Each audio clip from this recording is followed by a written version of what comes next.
wabarakatuh.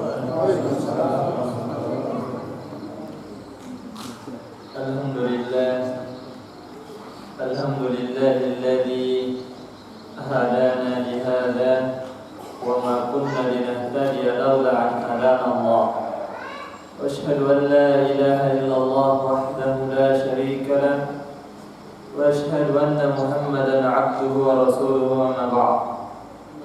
Fa inna asdaqal hadithi kitabullah wa khairal hadi hadi Muhammadin sallallahu alaihi wasallam wa syarrul umuri muhdatsatuha fa inna kulla muhdatsatin bid'ah wa kulla bid'atin dhalalah wa kulla dhalalatin finnar. Hadirin dan hadirat yang dimuliakan oleh Allah Subhanahu wa taala. Alhamdulillah, puji syukur kita panjatkan kehadirat Allah Subhanahu wa taala karena dengan nikmat dan karunia-Nya Allah Subhanahu wa taala masih memberikan waktunya kepada kita sehingga Allah Subhanahu wa taala mempertemukan kita pada malam yang mulia.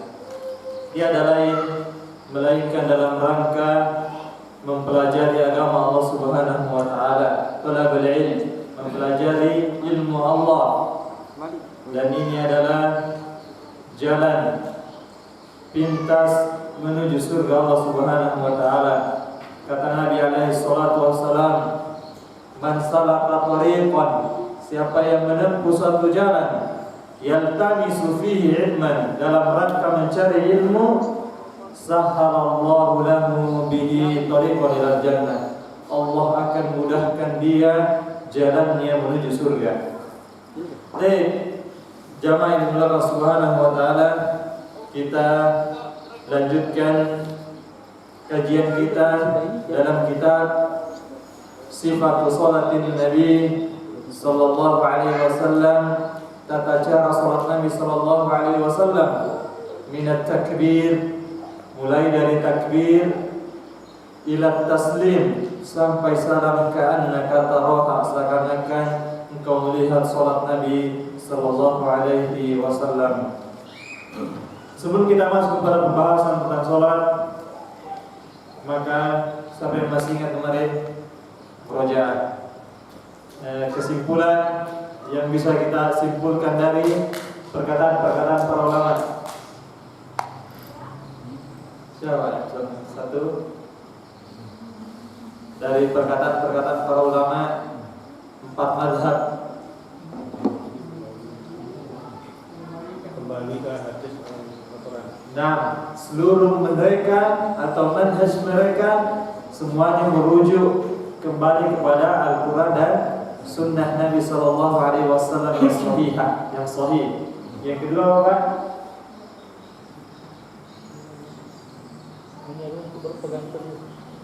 Nah, menyuruh mereka semuanya berpegang teguh dengan Al-Quran dan Sunnah, dan menyuruh untuk berpegang teguh dengan Al-Quran dan Sunnah. Ketiga,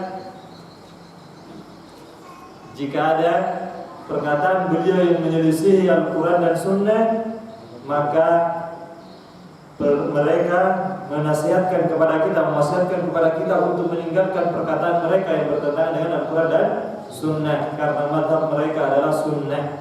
Nah, kata musannif rahimahullah ta'ala, yang pertama adalah istiqbalul ka'bati, menghadap Ka'bah. Jadi yang pertama kali ketika seorang sholat, yaitu adalah menghadap Ka'bah. Siapa yang bisa jawab? Ini rukun atau syarat atau wajib-wajib sholat atau sunnah-sunnah sholat? Rukun atau syarat atau wajib-wajib atau sunnah-sunnah? Syarat. Gimana bedakannya? Kalau syarat itu sesuatu yang harus ditunaikan sebelum dikerjakan ibadah itu, tapi di luar ibadah tersebut. Masuk di dalamnya wudu, menutup aurat, kan itu di luar sholat. Tapi dia harus diadakan, didatangkan tanpa ada syarat ini, maka ibadah tersebut batal. Ibadah tersebut tidak sah. Jadi ilmu yang pertama adalah bahwasanya menghadap Ka'bah dan dia adalah syarat. Berarti syarat yang pertama adalah menghadap Ka'bah. Apa yang dimaksud menghadap Ka'bah? Maka ada dua keadaan. Menghadap Ka'bah ada dua keadaan. Kata Syekh Walid Saifun Nasr Hamidullah Ta'ala ketika melakukan daurah di pondok kemarin dengan membawa kitab ini, maka ada dua keadaan. Yang pertama, menghadap arah Ka'bah. Kapan itu? Ketika seseorang tidak bisa melihat Ka'bah, seperti Indonesia. Seperti Indonesia dan yang lainnya. Menghadap ke arah Ka'bah. Kita tidak katakan menghadap pas ke Ka'bah. Kenapa? Kita tidak melihatnya. Kita tidak melihatnya. Ini di garis bawahi, sehingga kalau ada yang sudah merekam posisi Ka'bah dengan GPS sekarang, titiknya ini, titik koordinat, terus dites di masjid ini, wah, Pak, ini masjidnya melenceng dikit Pak dari, katakan ya nggak apa-apa. Karena memang kita nggak melihat Ka'bah, kita menghadap Ka'bah, menghadap ke arah Ka'bah. Paham ini? Menghadap karena kita tidak melihat Ka'bah. Tapi keadaan yang kedua, orang yang melihat Ka'bah secara langsung. Bukannya kita lihat juga di Indonesia TV, bukan itu maksudnya, melihat posisinya Ka'bah tempatnya di mana, maka ketika itu wajib mengarahkan Ka'bah pas. Tidak boleh dia mengatakan ketika misalkan ibadah haji atau ibadah umrah, ketika dia misalkan berhalangan ke Masjidil Haram, mungkin di hotel-hotel yang tinggi, dia lihat Ka'bah, oh sana Ka'bah, nggak apa-apa lah miring dikit, dikit aja kok. Bagaimana di Indonesia bayangkan, siapa yang bisa pasin, kan gitu. Nggak apa-apa miring dikit, nggak boleh, nggak boleh. Karena kenapa? Dia melihat Ka'bah. Tapi kalau tidak terlihat seperti kita di Indonesia dan di negara-negara yang lainnya yang tidak sampai melihat Ka'bah, maka di antara mengarah Ka'bah, arah kiblat sana. Makanya di Indonesia yang penting sudah arah barat. Makanya orang di Indonesia menghadap ke barat. Yang benar menghadap Ka'bah. Tapi ya di Indonesia semuanya menghadap asal ke barat karena dari posisi yang begitu jauh, jarak yang begitu jauh, maka dengan mengarah ke barat itu sudah mengarah ke kiblat. Mengarah ke kiblat, mengarah ke Ka'bah. Ini yang pertama. Dalilnya adalah kata Syekh, kana Rasulullah sallallahu alaihi wasallam, Nabi sallallahu alaihi wasallam dahulu idza qama ila shalah, apabila berdiri untuk salat, istaqbalal Ka'bah, menghadap Ka'bah, fil fardhi, dalam salat fardu, salat wajib, salat maktubah, pada istilah salat wajib, salat maktubah, wan nafil, dan salat nafilah, salat sunnah, salat sunnah. Jadi semuanya menghadap Ka'bah. Wa amara sallallahu alaihi wasallam bidzalika. Demikian Nabi sallallahu alaihi wasallam memerintahkan manusia dengan yang demikian, yaitu menghadap Ka'bah. Faqala, kata Nabi sallallahu alaihi wasallam, li musii salatihi atau musii'u salatuhu, orang yang jelek salatnya. Ini ada hadis al-musii'u salatuhu, hadis seorang yang salatnya jelek. Nanti kita akan membacakan secara awal dan kisah ini kenapa kok Nabi katakan orangnya salatnya jelek. Kata Nabi sallallahu alaihi wasallam yang potongan hadisnya sebelum kita sampaikan secara utuh hadisnya. Idza kunta ila shalah, apabila engkau berdiri mau salat, fa asdigil wudu, sempurnakan wudu dengan tata cara wudu yang diajarkan Rasulullah sallallahu alaihi wasallam. Tsumastaqbilil qiblata, kemudian menghadap kiblat, fakabbir, kemudian takbir. Bapak kemarin nanya tentang niat nih, tidak disebutkan. Langsung menghadap kiblat, fakabbir, takbir, Allahu Akbar. Dan Nabi SAW tidak menjelaskan tentang melafazkan niat. Dan suatu perkara dalam kaidah dalam Islam, ketika ini sangat dibutuhkan enggak? Iya, orang yang jelek sholatnya kata Nabi, tapi Nabi tidak sampaikan ini. Seandainya itu ada ini, Nabi SAW wajib menyampaikan ketika itu. Takhirul bayan ada dalam kaidah, mengakhirkan penjelasan fi waqtil hajah, pada waktu dibutuhkan, mamnu dalam Islam. Ini terlarang. Orang ketika itu membutuhkan enggak dijelasin, padahal butuh. Berarti tidak boleh demikian. Ketika Nabi SAW tidak menjelaskan, berarti memang tidak ada. Memang tidak ada. Kita sampaikan secara panjang hadisnya, Syekh tidak menyampaikan secara utuh hadisnya, namun kita akan sebutkan kemana kok kisahnya, kok tiba-tiba Nabi SAW mengajarkan orang sholat tersebut. Ada beberapa riwayat, namun yang paling sah dari dua riwayat ini adalah dua riwayat. Yang pertama adalah dari sahabat Abu Hurairah. Abu Hurairah. Siapa nama aslinya Abu Hurairah? Abu Hurairah kan artinya apa? Bapaknya kucing. Apa namanya kucing? Ya enggak. Nama aslinya siapa? Abdurrahman ibnu Sakhr. Nama aslinya adalah Abdurrahman ibnu Sakhr, tapi terkenal bapaknya kucing. Abu Hurairah. Abu Hurairah, sahabat yang paling banyak meriwayatkan hadis dari kalangan laki-laki. Kalau dari kalangan wanita siapa? Aisyah radhiyallahu taala anha, istri yang paling dicintai oleh Nabi sallallahu alaihi wasallam. Hadisnya diriwayatkan oleh Imam Bukhari ya.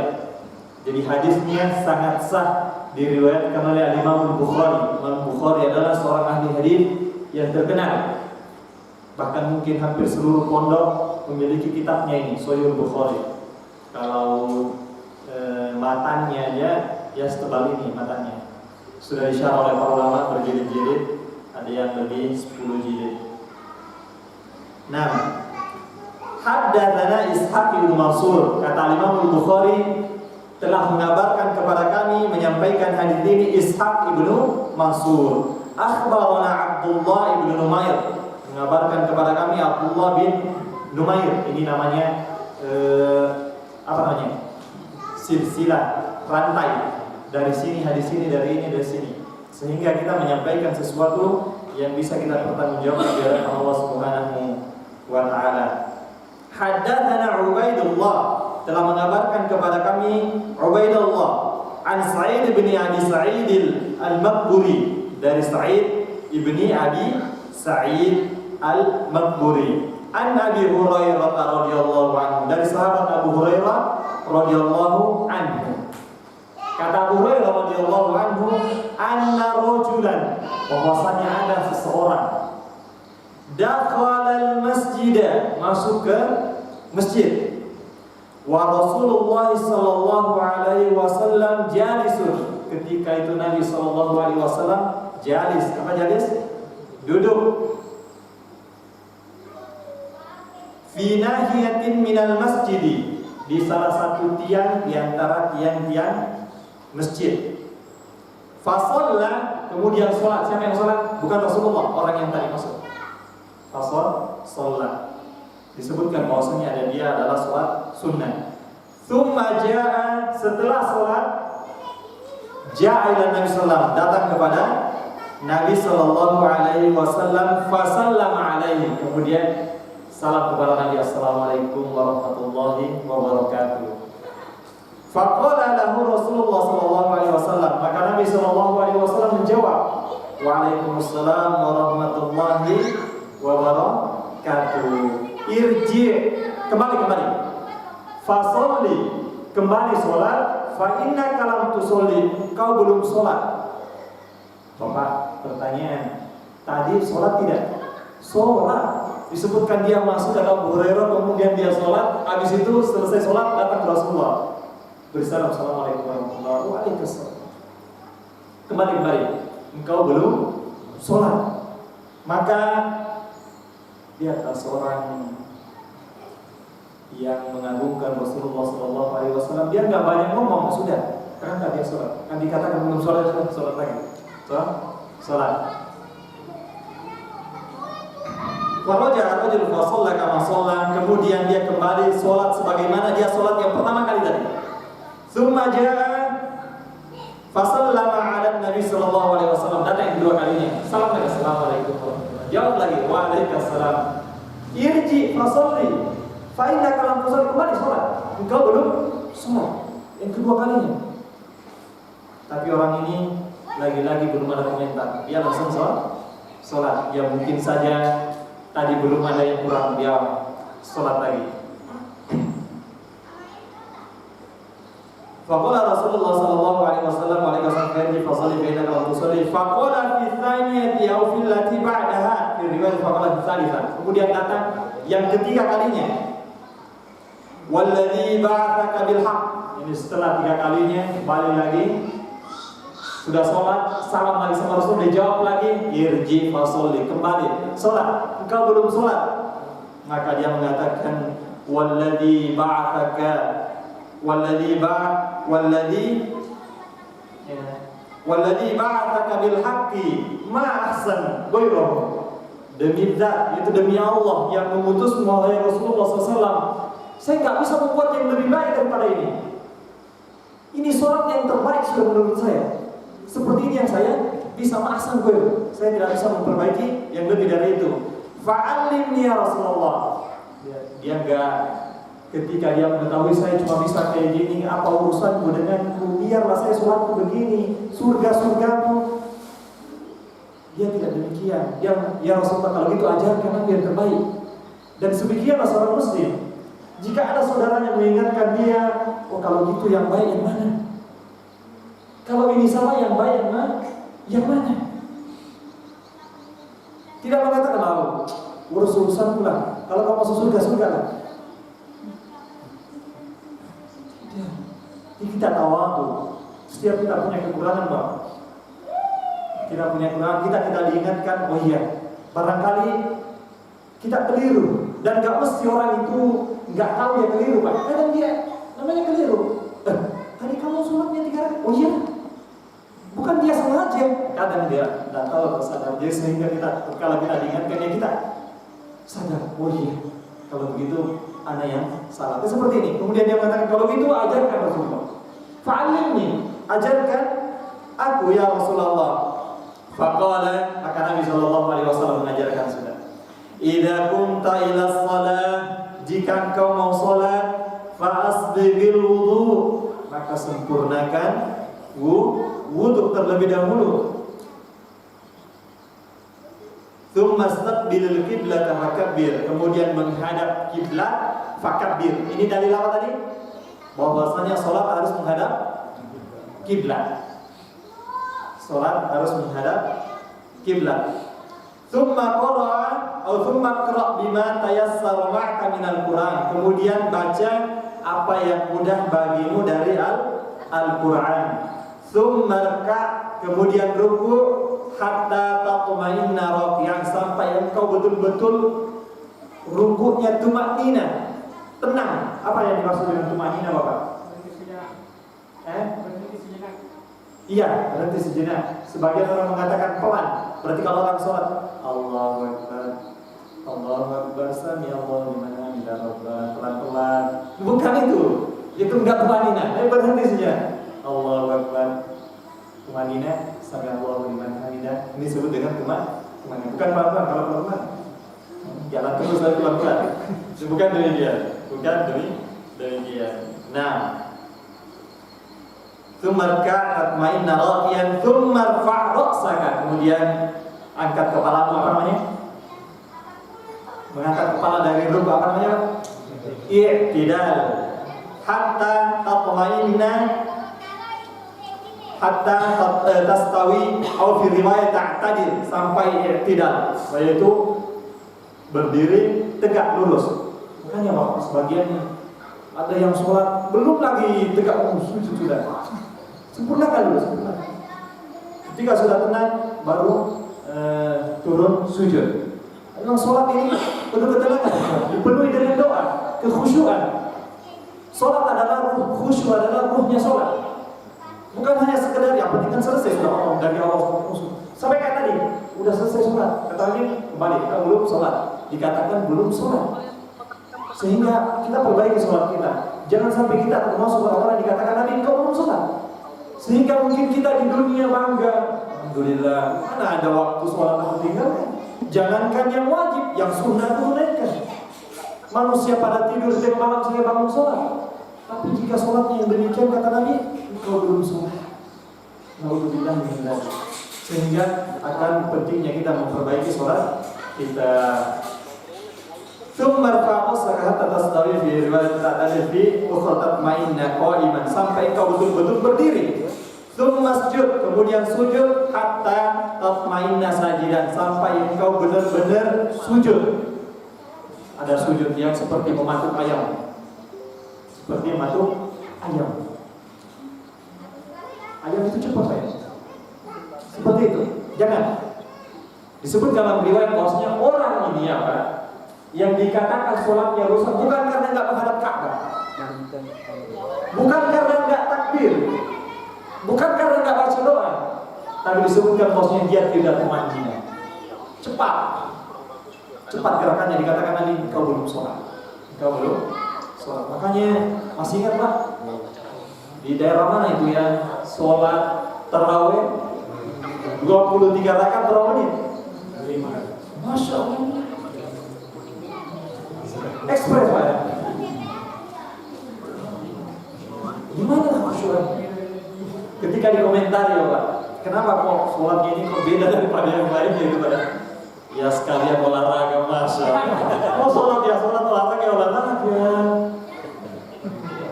Kita tahu Bapak, ibadah itu pasti ada manfaatnya. Bahkan mungkin sholat itu bisa berfaedah olahraga, tapi jangan dijadikan sholat itu olahraga. Seperti puasa dan yang lainnya.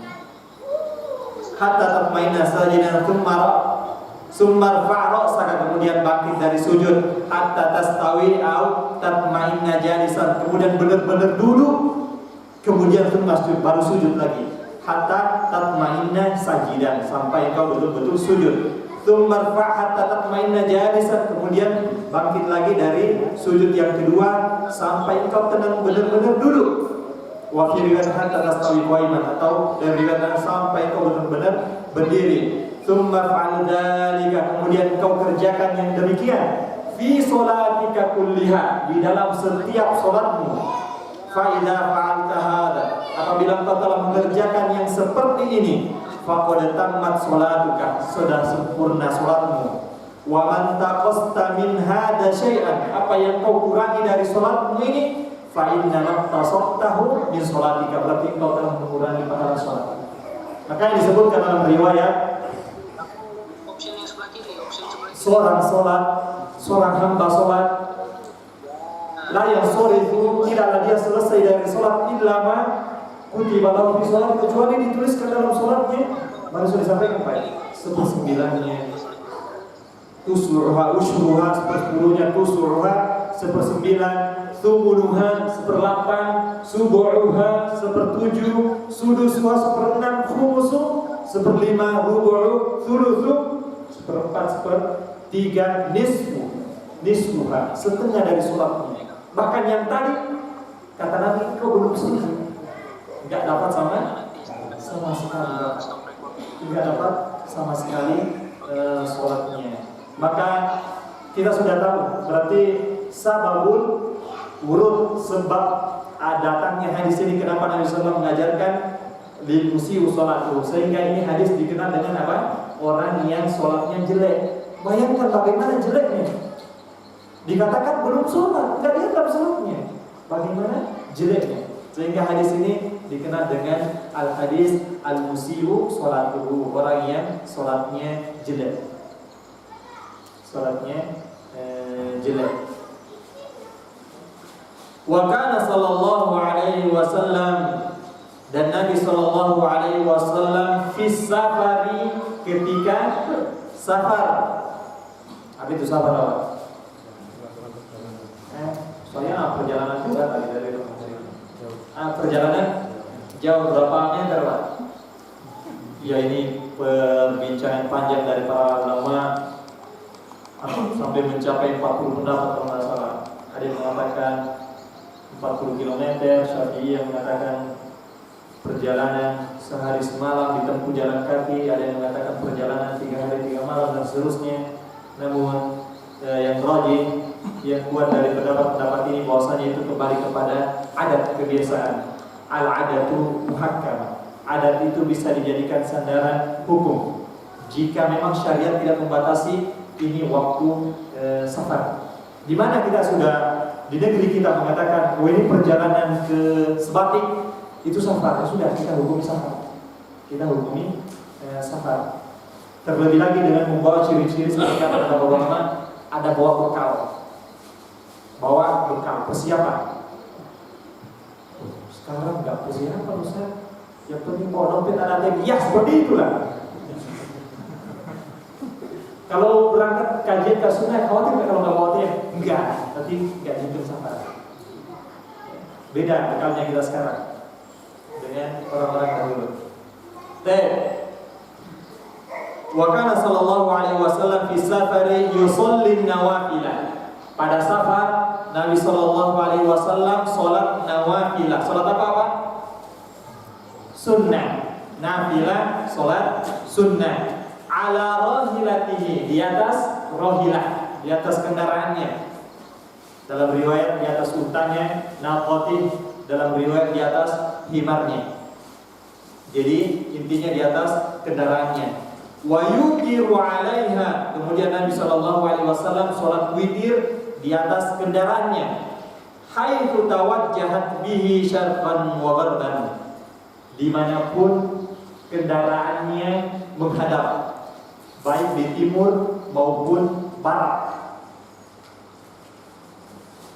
Faedah yang bisa kita ambil disebutkan oleh para ulama ketika mensyarah hadis ini, bahwasanya hadis ini diriwayatkan oleh Bukhari dan Muslim, bahwasanya boleh seseorang sholat sunnah di atas kendaraan, di atas untanya, di atas himarnya. Ketika dia perjalanan, dia boleh sholat sunnah kemanapun mengarah kendaraannya.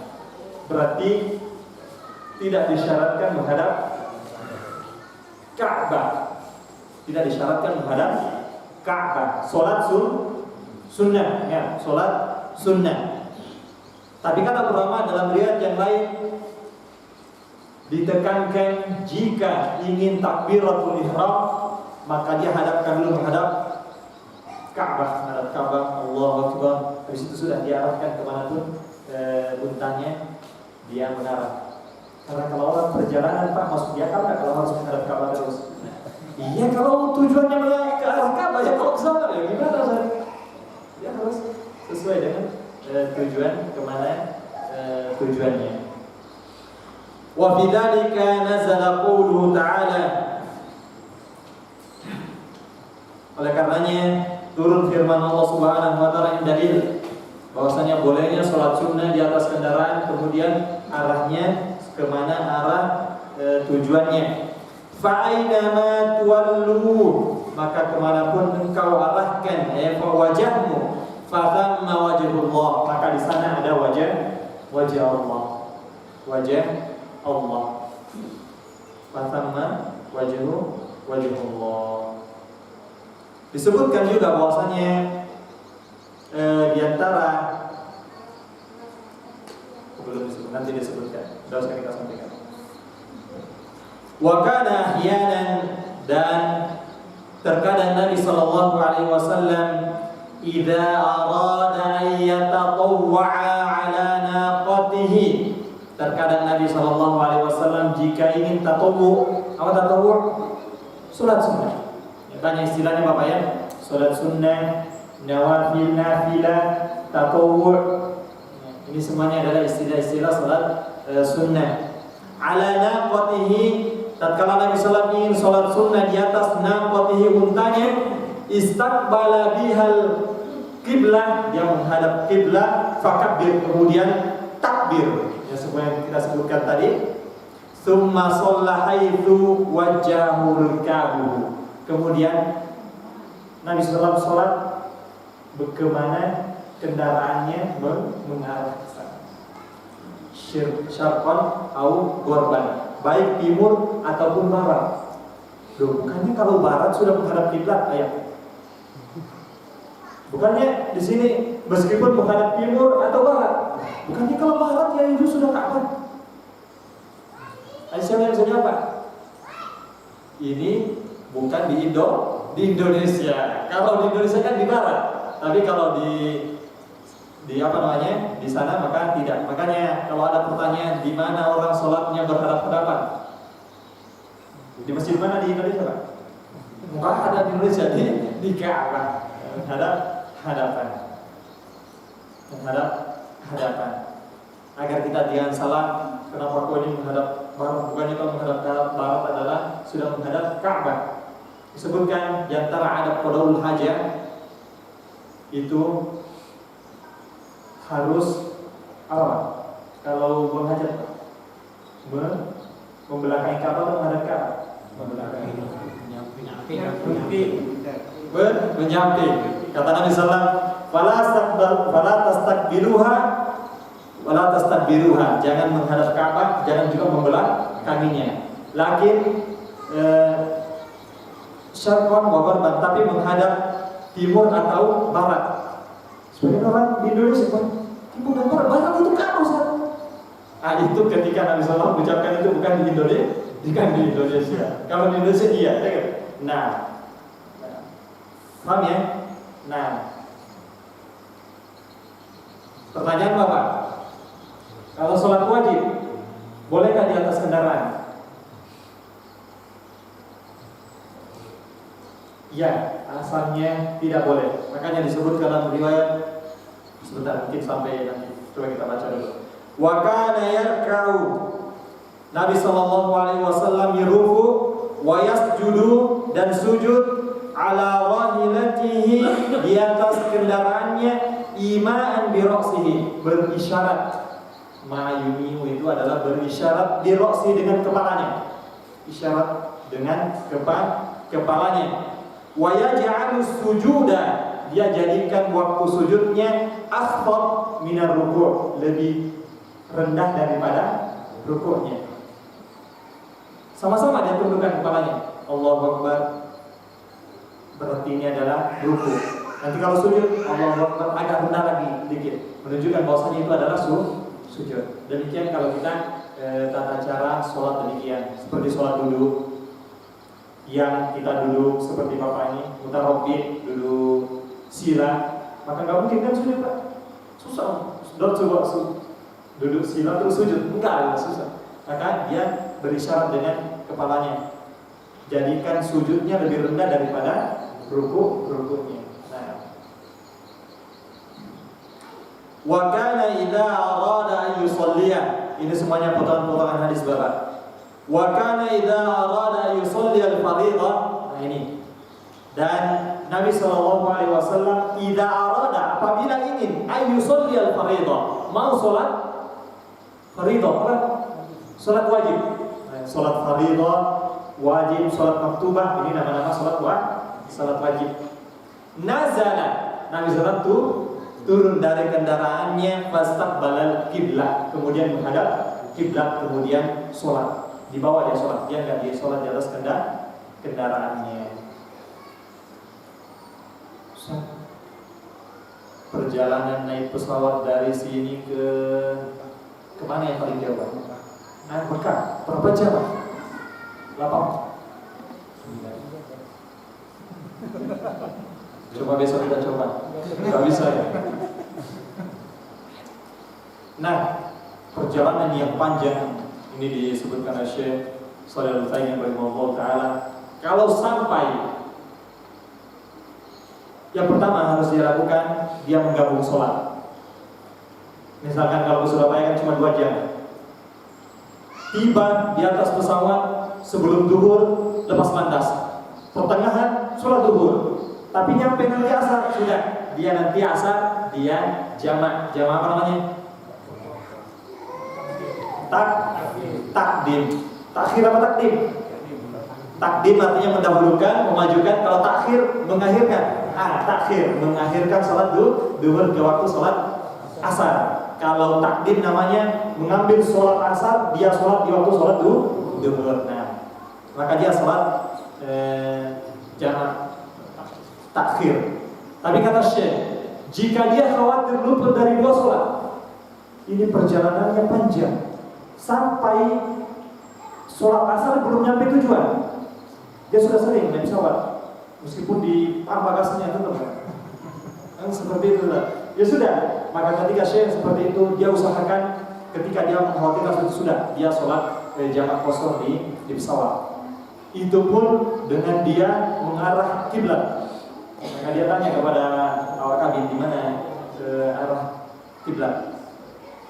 Bahkan kata Syekh, diharuskan, disyaratkan dia harus mengetahui arah seandainya nanti pesawat muter, sehingga diingatkan kiblat sekarang berada di sekian derajat, maka dia harus berputar, berpindah dari arah seperti itu.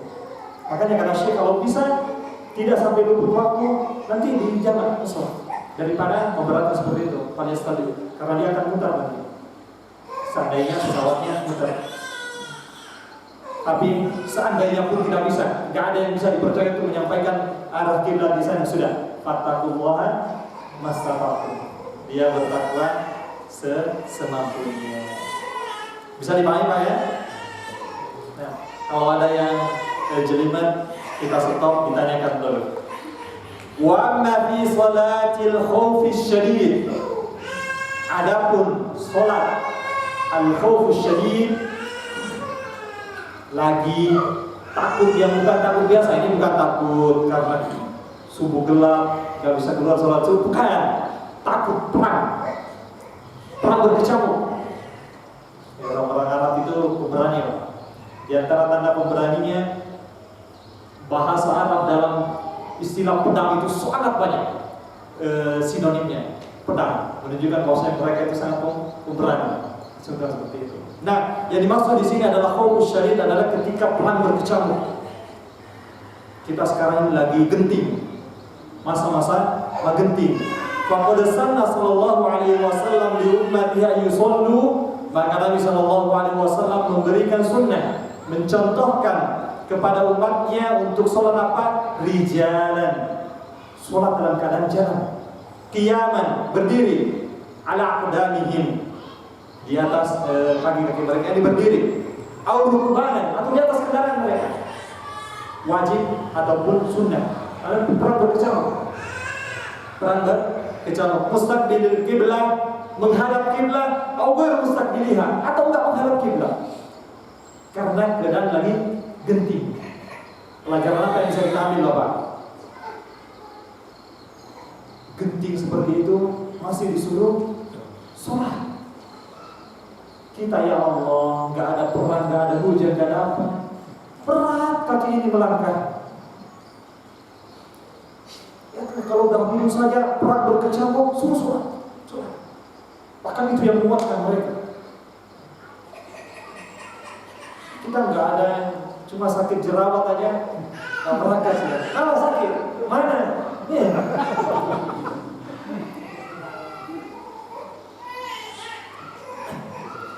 Wa idza ikhtalatu fa innama huwa at-takbir bil isyarat bil ra's. Apabila sudah perang berkecamuk, bercampur antara musuh dan perang, maka fa innama hiya at-takbir, maka cukup dengan takbir Allahu Akbar bil isyarat bil ra's, dengan isyarat dengan kepala. Perang berkecamuk, subhanallah. Wa qala sallallahu alaihi wasallam, kemudian ada namanya salat khauf. Sudah pernah pakai sholat khauf Pak? Nanti insyaallah nanti ada, atau kita sebutkan di sini beberapa contohnya. Di antara ciri bentuk sholat khauf, banyak sholat khauf Nabi SAW berbeda-beda. Sholat khauf pada sekarang dalam genting, musuh ada di hadapan kita atau di sekeliling kita, tiba waktu sholat, kita mau sholat, maka disyariatkan sholat khauf. Maka banyak sahabat tadi yang kayak berlari, berjalan di sholat khauf. Di antaranya ciri-ciri ada disebutkan berdasarkan hadits Aisyah radhiyallahu anha, sebutkan bahwasanya yang pertama sholat, ini kalau mau lihat silahkan dilihat di kitab Minhajus Salikin karya Syekh Sa'di rahimahullah ta'ala. Nabi SAW sholat dengan satu kelompok, ini dibagi dua kelompoknya, bagi dua kelompok. Satu sof sholat bersama Rasulullah, sof yang lainnya megang senjata menghadap musuh, siap siaga. Kadang kapan-kapan musuh menyerang dan kita serang. Yang lainnya satu sof sholat bersama Rasulullah SAW. Itu disebutkan contohnya itu sholat 2 rakaat di sholat subuh. Sholat sama Rasulullah SAW 1 rakaat. Seperti biasa, 1 rakaat, ruku, sujud, sama ini, kemudian 1 rakaat selesai. Maka Nabi SAW tetap berdiri. Setelah 1 rakaat berdiri, ini disempurnakan. Dia sholat 1 rakaat, sempurnakan yang makmumnya itu, sempurnakan sendiri-sendiri. Kemudian mereka sujud, ruku, sujud, kemudian salam. Nabi tetap berdiri. Kemudian dia pergi menggantikan apa? Kelompok yang dijaga. Mereka siap-siap karena sudah selesai sholat. Kemudian sof yang belum tadi maju sholat bersama Rasulullah 1 rakaat lagi. 1 rakaat lagi. Karena Rasulullah belum baru 1 rakaat. Sholat bersama Rasulullah. Kemudian selesai. Kemudian Nabi nggak bangkit lagi. Kenapa? Sudah 2 rakaat. Nabi tetap duduk. Tahiyat. Ini bangkit menyempurnakan 1 rakaat karena baru 1 rakaat. Kemudian itu duduk. Kemudian salam sama Rasulullah SAW. Dan banyak lagi tata cara. Dan tergantung di mana musuh. Kalau musuhnya di hadapannya, maka tadi sof tadi berada di hadapan orang sholat. Kalau di sini ada menghadap musuh. Dan demikian. Contoh adalah sholat khauf. Wa qala sallallahu alaihi wasallam, dan Rasulullah sallallahu alaihi wasallam, ma bainal masyriq wal maghrib qiblah. Ya, Bapak. Kita sudah sampaikan tadi bahwasanya orang yang tidak melihat zatnya, ainnya Ka'bah itu maka ke arah kiblat. Disebutkan kata Nabi sallallahu alaihi wasallam, bainal masyriq wal maghrib qiblah. Antara barat dan timur itulah kiblat. Asal sudah timur di sana, barat sudah sana kiblat. Seperti itu. Enggak mesti melihatnya. Kenapa? Tidak terlihat. Tapi jika melihat Ka'bah, wajib harus pas dengan Ka'bah. Bukan mengarah Ka'bah, tapi langsung menghadap Ka'bah secara langsung. Wa qala Jabir radhiyallahu anhu. Jabir radhiyallahu anhu mengatakan, kunna ma'a Rasulillah sallallahu alaihi wasallam. Dahulu pernah kami bersama Rasulullah sallallahu alaihi wasallam fi masirah atau sariyah. Pada suatu sariyah. Sariyah itu pasukan perang. Ini Rasulullah, sariyah itu perang, pasukan tapi tidak ikut Rasulullah. Berarti disebutkan bahwasanya dahulu di zaman Rasulullah ada pasukan perang. Nabi tidak ikut, sariyah namanya. Kalau ghazwah itu berarti Rasulullah ikut. Nah, bisa dibedakan Pak. Ini sariyah pasukan perang juga, tapi kalau sariyah namanya Rasulullah enggak ikut. Tapi kalau ikut Rasulullah namanya ghazwah. Nah, maka fisariyah fa asabana ghaimun. Maka mendung, tidak kelihatan. Fataharraina, maka kami pun kebingungan. Waqtalafna fil qiblah. Kemudian kami berselisih, mana kiblat? Ada yang ke sana, sana baik. Karena tidak kelihatan. Orang cuma melihat, "Loh, kenapa enggak pakai kompas?" Lah, belum ada kompas ketika itu. Belum ada kompas. Nah, maka dia melihat matahari atau bintang. Tapi ketika itu mendung, maka tidak ada yang melihat. Kemudian mereka berselisih. Fa shalla kullu rajulin minna ala hidatin. Maka setiap orang yang menurutnya di sana kalau udah dia selalu ke sana. Yang menurutnya sana. Kuatnya pendapatnya dia sana. Terus ala hidatin. Fa ja'ala ahluna yakhuttu baina yadayhi lina'lama amkinatana. Kemudian salah seorang nyatakan, kalau gitu aku garis di hadapan sholat begini. Biar besok pas kelihatan nggak mendung, dia siapa yang benar, kan gitu. Nah dia garis. Falamma asbahna nadharnahu, ketika sudah pagi, sudah hilang ini dan seterusnya, nadharnahu, kami sudah melihat dari situ. Fa idza nahnu shalaina ala ghairi qiblah. Ternyata waduh, kiblat ternyata di sana. Aku garis kemarin sini kita sholat. Wah, waduh. Berarti kita ke mana? Kiblat. Maka fadzakarna dzalika lin Nabi sallallahu alaihi wasallam. Kami pun menyebutkan ini kepada Nabi, ceritakan kepada Rasulullah sallallahu alaihi wasallam. Falam ya'murna bil i'adah. Nabi sallallahu alaihi wasallam tidak memerintahkan kami untuk mengulang salat. Sudah ada? Nabi sallallahu alaihi wasallam tidak memerintahkan untuk mengulang salatnya. Kenapa, Bapak? Karena dia salatnya ijtihad. Ini kalau keadaan seperti ini di padang ini biasanya kiblat itu sana. Sudah, dia bismillah. Namun di sana itu susah katanya. Di gurun pasir katanya susah untuk menandai suatu tempat, ya Pak? Di padang pasir katanya susah menandai suatu tempat. Kenapa? Katanya kalau datang angin itu, ini banyak batu-batuan datang angin ditiup rata semua. Waduh, mana ini tadi? Kita menghadap mana ini? Iya. Sehingga jangan kita begini, masa sih nggak ada sedikit gitu kayak ini ada batu, ini kalau kita di batu ini itu menghadap sana, itu apa? Tapi itu ketika angin semuanya rata, langsung jadi gurun lagi. Sehingga memang susah menentukan waktu. Kenapa tidak disuruh mengulang? Karena dia ketika dia sholat ijtihad namanya. Bukan dia sholat sengaja menyelisih kiblat. Dia tahu kiblat di sana. Cuma sekali-sekali kita menghadap sana, biar nggak bosan kan? Oh, monoton kan? Bosan. Ini sah, nggak sah sholatnya. Tapi dengan seperti ini dia ijtihad, dia sudah merasa seperti ini, dia sholat, kemudian dia sholat ternyata nggak demikian, maka itu namanya ijtihad, maka tidak diulang sholatnya. Meskipun tidak memenuhi apa tadi? Syarat, yaitu menghadap kiblat. Wa qala, dan Nabi sallallahu mengatakan, qad ajazta salatuka. Qad ajazat salatuka, yakni salatmu sudah mencukupkan. Yang cukup salat enggak diulang. Enggak diulang. Wa kana sallallahu alaihi wasallam, dan Nabi sallallahu alaihi wasallam yusalli nahwa Baitul Maqdis, mengarah Baitul Maqdis, wal Ka'bah baina yadayhi, dan Ka'bah di hadapan Nabi sallallahu alaihi wasallam. Ini sebelum turun perintah untuk menghadap Ka'bah, karena awal kiblat muslim itu di mana? Nah, Baitul Maqdis. Baitul Maqdis. Qad nara taqalluba wajhika, maka turun firman Allah Subhanahu wa taala. Qad nara, sungguh kami melihat, taqalluba wajhika fis sama, tentang hatimu yang ingin berpaling di langit wahai Muhammad. Yani ingin hatinya Rasul itu condong menghadap ke Ka'bah. Falan walliyannaka qiblatan tardhaha, maka kami nuwalli, akan kami condongkan hatimu ke arah kiblat yang kau inginkan. Fawalli wajhaka syatral Masjidil Haram. Kalau demikian, arahkan ke Masjidil Haram, sehingga berpindah suatu kiblat.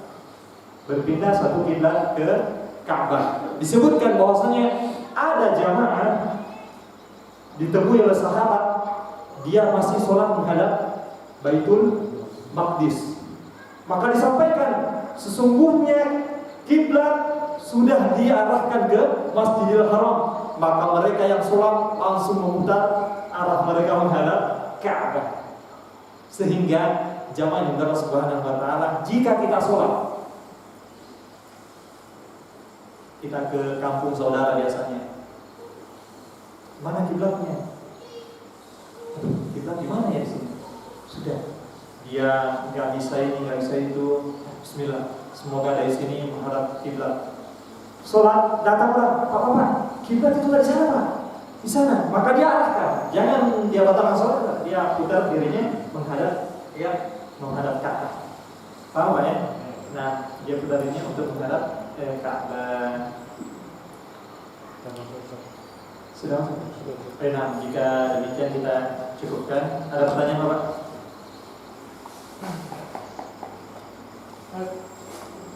Apakah setiap sholat itu Ustaz, sholat wajib diwajibkan utama Ustaz? Ulama? Setiap kita sholat fardu diwajibkan utama. Diwajibkan utama. Wajib mandi. Setiap mau sholat Sholat wajib. Ya. wajib mandi. Ya. Kalau dikatakan wajib maka tidak. Setiap sholat Pak ya, sholat wajib. Mandi apa ini? Mandi besar? Tidak mandi biasa. Mandi biasa saja? Tidak. Maka tidak disyariatkan untuk mandi. Soalnya Ustaz kalau sholat itu buang hajat, asal buang hajat. Oh, buang aja. Ya. Tapi Pak, seandainya ada yang siap, aku sholat mandi terus biar seger, bagus. Tapi bukan wajib. Sehingga kalau orang nggak mandi, kamu mandi nggak? Wah, nggak sholat, enggak. Tapi seandainya mandi bagus, segar. Ustaz, waktu saya masih muda Ustaz, saya ketemu sama Mas Ali. Dia katakan, kamu kok di muslim itu dilarang menyembah patung. Tapi kok kamu menyembah Ka'bah? Kan Ka'bah itu kan dari terbuat dari batu kan? Omongan itu Pak, gimana seperti itu jawaban itu yang pas Iya. mereka. Sudah Pak ya? Masya Allah, pertanyaan bagus sekali. Kalian katanya nggak boleh menghadap patung, kalian sholat menghadap Ka'bah. Kan begitu. Nah, yang pertama, kita menghadap Ka'bah, kita tidak menyembah Ka'bah. Kita sholat diperintahkan untuk menghadap Ka'bah, jangan menyembah Ka'bah. Kalau ada orang muslim menyembah Ka'bah, iya, dia berbuat musyrik kepada Allah. Nggak boleh menyembah Ka'bah. Tapi kita disyariatkan untuk menghadap Ka'bah. Jadi kita sampaikan, kita sujud menghadap sini bukan kita menyembah Ka'bah, enggak. Rob kita Allah. Cuma Allah perintahkan kita menghadap sana, sudah kita menghadap sana. Allah Ta'ala alam sholat. Cukup ya? Masa-masa waktunya. Dan jika ada yang benar maka itu murni datangnya dari Allah Subhanahu wa taala, mari kita sama-sama untuk berusaha mengamalkannya sesuai kemampuan kita. Dan jika ada yang salah maka itu murni dari diri pribadi yang lemah dan dari syaitan. Semoga Allah Subhanahu wa taala mengampuni dosa-dosa kami. Kita tutup dengan doa kafaratul majlis. Subhanallahumma bihamdika asyhadu an la ilaha illa anta astaghfiruka wa atubu ilaik. Assalamualaikum warahmatullahi wabarakatuh.